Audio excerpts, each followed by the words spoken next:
میرے نبی کریم صلی اللہ علیہ وسلم کو اپنی امت سے بڑا پیار ہے، حضور کو بڑی محبت ہے۔ فرمایا قیامت کے دن لوگ اپنے اپنے ممبروں پہ بیٹھیں گے، پر میں سجدے میں گر کے اپنی امت کی دعائیں مانگوں گا۔ قیامت میں جو بچے گا وہ میرے نبی پاک کی برکت سے بچے گا۔ لیکن رسول کریم علیہ الصلوۃ والسلام نے فرمایا ظلم کر کے نہ آنا، تمہاری باقی کمیوں پہ میں پردے ڈلوا دوں گا، ظلم کر کے نہ آنا۔ اب بنے گا کیا ہر زینب اسی طرح تڑپ کے چلی جائے گی؟ اس کا رزلٹ کیا نکلے گا؟ ہمارے ہاں تو نمبر گیم چلتی ہے، سیاستدان شعر لکھ کے لاتے ہیں، وہ ٹی وی پہ بیٹھ کے ایک دوسرے کو نیچا دکھانے کی کوشش کرتے۔ ساری سیاسی جماعتوں کے سربراہوں کو وہاں ہونا چاہیے تھا کہ نہیں ہونا چاہیے تھا؟ یہ آپ کے نمائندے ہیں، ان کو ہونا چاہیے تھا وہاں؟ میرے نہیں ہیں، اللہ جانتا ہے، ایک بھی نہیں ہے ان میں سے، سوال ہی نہیں پیدا ہوتا۔ ہمارے یہ نمائندے ہوں گے، سوال ہی نہیں پیدا ہوتا۔ ہمارے نمائندے نہیں ہیں، یہ آپ کے بھی نہیں ہیں، بس تھوڑا سا وقت اور رہ گیا ہے، پھر انشاءاللہ سارا پاکستانی سمجھدار ہو جائے گا۔ یہ کسی کے بھی نہیں ہے۔ ایک صاحب کہنے لگے مجھ سے پنجاب کی حکومت کو ریزائن کرنا چاہیے تھا کہ نہیں کرنا چاہیے تھا، تو میں نے کہا ریزائن وہ کرتے ہیں جن کے اندر کچھ تھوڑا بہت شرم کا مادہ ہوتا ہے، یہ لوگ ریزائن کریں گے؟ یہ کیسے کر سکتے ہیں؟ اور پھر ریزائن صرف ان کو نہیں کرنا چاہیے تھا، میری تو دعوت یہ ہے کہ ہر سیاسی جماعت ریزائن کرے۔ ہم اس ملک میں سیاست نہیں کریں گے، مذہبی جماعتیں تبلیغ کرنا بند کر دیں، پیرانے عظام گدی نشینیاں چھوڑ کے باہر نکلیں۔ یہ جو ہر چوک اور ہر چوراہے میں لوگ نصیحتوں کا بازار گرم کر کے کھڑے ہیں، یہ چھوڑ دیں۔ کیا اثر ہے تمہاری تبلیغوں کا؟ کیا مل رہا ہے قوم کو؟ تمہاری گدیاں کیا تزکیہ نفس کر رہی ہیں؟ اور ہر اس آدمی پہ مقدمہ ہونا چاہیے جس کے موبائل میں گندی فوٹو ہے۔ ہر وہ آدمی مجرم ہے جو گند دیکھتا ہے، گند آگے تقسیم کرتا ہے۔ ایسے ہی ایک دو آدمی کا نام لگا کے چپ کر گئے ہو، صبح قیامت کے دن اس زینب کے خون کے حساب میں مجھے بھی پوچھا جائے گا اور آپ کو بھی پوچھا جائے گا۔ ہر ایک آدمی دوسرے پہ بوجھ ڈال کے خاموش ہو جاتا ہے۔ حکومت نے غلط کیا، حکومت بنوائی کس نے تھی؟ کس نے ووٹ دیا تھا؟ برابر کے شریک ہیں ان کے جرموں میں جو ان کو ٹھپے لگاتے ہیں، چپ کر جاتے ہو تنقید کر کے۔ حضرت سیدنا امام مالک رحمت اللہ علیہ فرمایا کرتے ظالموں کا مددگار بھی ظالم ہوتا ہے، تو ان کو ٹھپے لگانے والا ظالم نہیں ہوتا؟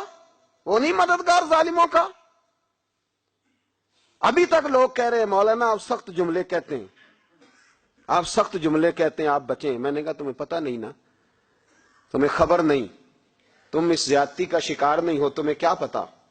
میرے ایک چچا کا بیٹا تھا، اکلوتا تھا، وہ رستے میں جاتے ہوئے کسی کی گولی کا شکار ہو گیا۔ میں تھانے گیا پرچہ کٹوانے، طالب علمی کا زمانہ تھا، اور جب میں گھر سے نکلا تھا تو میری جیب میں 2 روپے تھے۔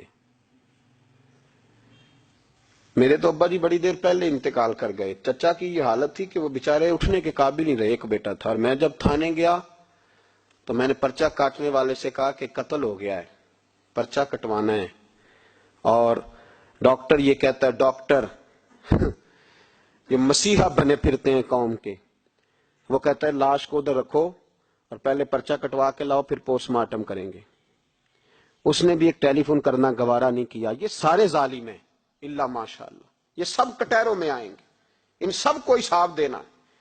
ان کی گودوں میں بیٹھنے والے مولوی اور پیر سب سے پہلے وہ لٹکائے جائیں گے، سب سے پہلا نمبر ان کا ہے۔ میں نے جا کے کہا پہلے پرچہ کٹواؤ پھر پوسٹ مارٹم شروع۔ میں نے کہا پرچہ، تو پولیس والا مجھے کہنے لگا ایک پینسلوں کا ڈبہ لاؤ۔ یہ نمائندے ہیں ہمارے، یہ ہماری حفاظت کرنے پہ ہیں؟ یہ تمہارے لیے تم نے خود اپنے لیے پولیس بنائی ہے۔ زینب کا چچا کہتا ہے جب میں تھانے گیا تھا پرچہ کٹوانے تو مجھے پولیس والے کہتے تھے اگر مالٹے ٹھنڈے ملتے ہیں تو لے کے آ۔ اور زینب کا چچا کہتا ہے کہ وہ مجھے کہتے تھے کہ جا نیسلے کی 2 بوتلیں لا، پانی پینا ہے۔ اس ملک پہ بسنے والوں کا کوئی وارث نہیں، کوئی نہیں ان کا والی وارث۔ اور کہتے ہیں کوڑے میں پڑی لپٹی ہوئی خون سے لاش، اور مجھے پولیس والے کہتے ہیں فلانے نے لاش ڈھونڈی ہے، اسے تو پہلے 10,000 دے لے۔ میں ظالم ہوں، آپ ظالم ہیں، جنہوں نے ان ظالموں کو اپنا سپہ سالار بنایا ہے۔ تیاری کر رہو اللہ کے حضور۔ میں نے پوچھا رب کریم سے، مولا تو بتانا رزلٹ کب نکلے گا؟ تو رب کریم نے فرمایا دنیا تو غافل ہو سکتی ہے، وَلَا تَحْسَبَنَّ اللَّهَ غَافِلًا عَمَّا يَعْمَلُ الظَّالِمُونَ. کر جا کے سورۃ ابراہیم کی آیت نمبر 42 پڑھو. رب فرماتا ہے اللہ غافل نہیں ہے ان لوگوں سے جو دنیا میں ظلم کر رہے ہیں، اللہ ظالموں کے کاموں سے غافل. تو پھر مولا رزلٹ کیا ہے؟ فرمایا انما یؤخرہم لیوم، اللہ نے ایک دن کے لیے یہ فیصلے رکھے ہوئے.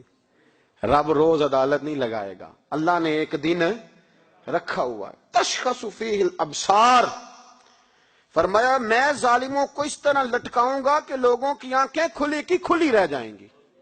میں ظالم کو، رب کریم فرماتا ہے مجھے کوئی غافل نہ سمجھے. وقت آنے والا ہے، وقت آنے والا ہے.